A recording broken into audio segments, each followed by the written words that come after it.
अरे दीदी, अगर हमारा लंच पैक हो गया तो दे दो ना, हम लेट हो रहे हैं। अरे हाँ हाँ, लंच तो तुम्हारा मैंने पहले ही पैक करके रख दिया है। ये लो। थैंक यू भाभी। थैंक यू भाभी। Bye bye. बाय। अरे रांची, मेरा भी लंच पैक कर दिया तूने? बस 5 मिनट में आपका भी पैक कर रही हूँ। क्या है रांची, पूरे दिन में तुझसे एक काम ढंग से नहीं होता क्या? चल अब फटाफट मेरा लंच भी पैक कर दे। वो क्या है ना, दीप्ति और पारस का भी लंच अभी अभी पैक करके दिया है, तो इसलिए थोड़ा टाइम लग गया। बस आपका भी पैक कर देती हूँ। जल्दी कर जल्दी। ये लो। चल ठीक है।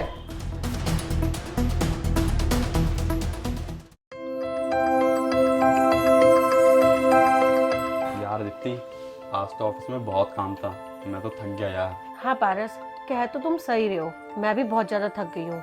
पता है, ऑफिस से थक कर आओ ना, घर आके बिल्कुल भी काम नहीं होता। वो तो अच्छा है दीदी ना सारे घर का काम संभाल लेती है, नहीं तो मुझसे घर का काम जरा भी ना हो। अरे राखी, अरे राखी, कहाँ मर गई, किधर गई? एक कप चाय दे दे, तेरा रोज का यही काम है। अरे बाबा आ गई, इतना क्यों चिल्ला रहे हो? ये लो। कभी कभार चाय टाइम से भी दे दिया कर मुझे। अरे वो बच्चों को पढ़ा रही थी। हाँ हाँ, सारी जिम्मेवारी तेरे ऊपर ही है। तू एक बात बता मुझे, अगर तू जॉब कर लेगी तो तेरा क्या बिगड़ जाएगा? पारस और पारस की बहू भी तो जॉब कर रहे हैं, चारों साथ चल जाया करेंगे और क्या। फिर घर का काम कौन करेगा जी? फिर वही बात, अरे घर में मेड रख लेंगे, सारा काम वो कर दिया करेगी। मेड?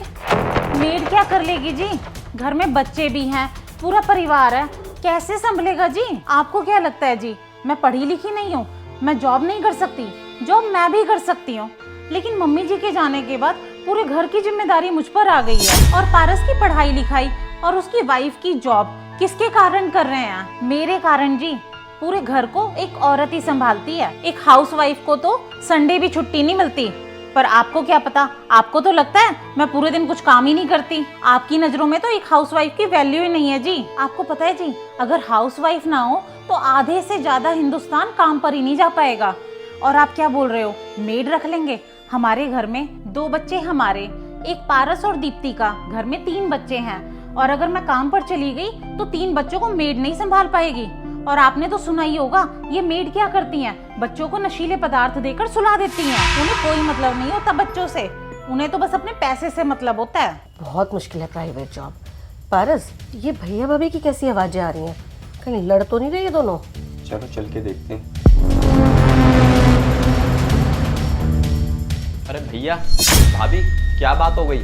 अरे पारस, मैं तेरी भाभी को कह रहा हूँ जॉब करने के लिए, पर ये कर ही नहीं रही। तो क्या हुआ भैया, वैसे भी जरूरी थोड़ा ना है कि हर कोई जॉब करे। और आपको पता है भैया, दीप्ति भी जॉब क्यों कर पा रही है?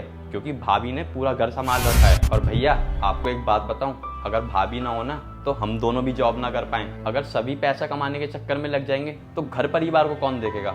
और वैसे भी आप भाभी और दीप्ति का कंपैरिजन मत करो भैया, एक हाउसवाइफ होना भी उतना आसान नहीं होता जितना आप सोच रहे हो। हाँ भैया, पारस बिल्कुल सही कह रहे हैं। आज अगर मैं जॉब कर पा रही हूँ ना, और पारस जॉब कर पा रहे हैं, हमारा बच्चा संभल पा रहा है, वो सब दीदी की वजह से। इन्होंने कभी हमें इस घर में माँ की कमी महसूस नहीं होने दी। और आप बेकार में दीदी के पीछे पड़े हो कि जॉब कर ले, जॉब कर ले।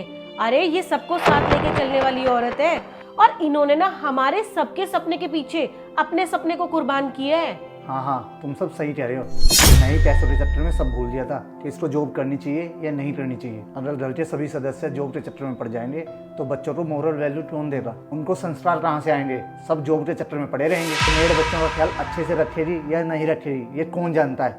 और बच्चों का ख्याल अपनों से ज्यादा कौन रख सकता है? हाँ भैया, ये बिल्कुल सही कहा कि अपने बच्चों का ख्याल ना अपनों से ज्यादा कोई नहीं रख सकता। तो दोस्तों, बस आप लोगों को भी मैं यही कहना चाहूंगी कि अपने बच्चों का ख्याल स्वयं रखें। हम दूसरों को देख के ना अपने घर में लड़ाई झगड़ा करते हैं कि हमें भी नौकरी करनी है। क्या आपको नहीं लगता कि घर के एक सदस्य को बच्चों के पास रहना चाहिए, उन्हें मॉरल वैल्यूज देनी चाहिए? थोड़े से पैसों के चलते हमें हमारे बच्चों को ना दूसरों के हाथों में नहीं सौंपना चाहिए। ना जाने वो हमारे बच्चों को कैसे रखते हैं, पीछे से मारते हैं, नशे की दवाइयाँ खिलाते हैं, पीटते हैं। अरे मैं तो अपने बच्चों को ना किसी के हवाले नहीं सौंप सकती। क्या आप लोग मेरी राय से सहमत हैं? अगर यस तो कमेंट में जरूर यस लिखें। धन्यवाद।